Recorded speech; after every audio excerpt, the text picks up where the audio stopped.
has expired. The gentleman from Texas, Mr. Paul, is recognized for Thank you, 5 Mr. minutes. Chairman. I understand we're sending aid to Georgia right now, humanitarian aid in a military vessel, military ship. If we're not the provocateurs, why would we use a military ship instead of a non-military ship? What's the purpose of that if it isn't to provoke? We have used military ships to provide assistance after the tsunami in Asia. We've used military planes to provide humanitarian assistance. So it's actually fairly standard procedure, not any kind of provocative act at all. And we didn't regard it as a provocation. Certainly it is perfectly normal to have relations with Georgia to deliver humanitarian assistance in a standard way. It is, after all, the Russians who have crossed an international border to attack Georgia, not the other way around. Let me have you pause for a minute, because obviously there's a disagreement on that. Certainly in world press, there's a lot of disagreement on who did the invading first, but we'll not settle that here. But I think we should all agree that when you give humanitarian aid, it's essentially military aid, because all funds are fungible. And it just happens that the Georgians in their budget last year spent 70% of their money on the military, and they got a lot of assistance from us. So this idea that it's humanitarian aid and not military aid, I think distracts from what's really going on there. But I was just wondering whether it ever bothers you or concerns you, or the question ever crosses your mind about, say, humanitarian aid to a country like this.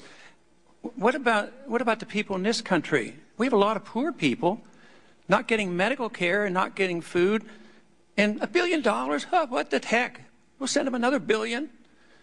Does it ever cross your mind that maybe that should be helping our people here? And this is getting us into trouble. This isn't helping us. This is making us less safe. This is part of this empire. You might refer to it as our sphere of influence, but everybody knows it's our empire. But does it ever cross your mind that everything that we do over there and every nickel you take, you're taking it away from some poor people in this country that could have been helped? I don't think of it that way, no, sir. Secondly, as a matter of fact, Georgia did not attack Russia. There is no question about that. Russia attacked Georgia. Georgia sent in its forces into a part of Georgia, the breakaway province of South Ossetia. Those are the basic facts.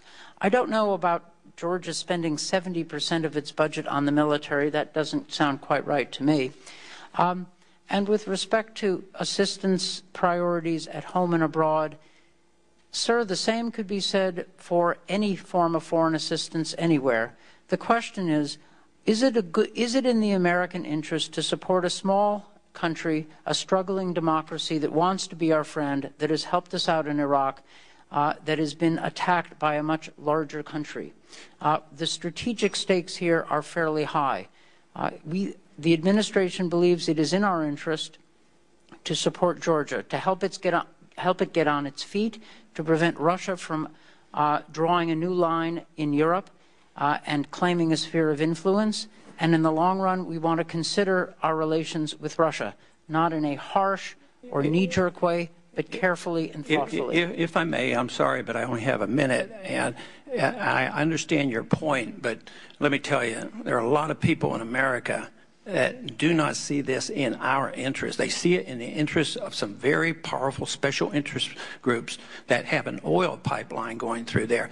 Matter of fact, most Americans couldn't even find Georgia on a map, and to convince them that this is crucial to spend all this money provoking the Russians, leading us into another conflict that we're not even capable of handling militarily now unless we use some very big bombs.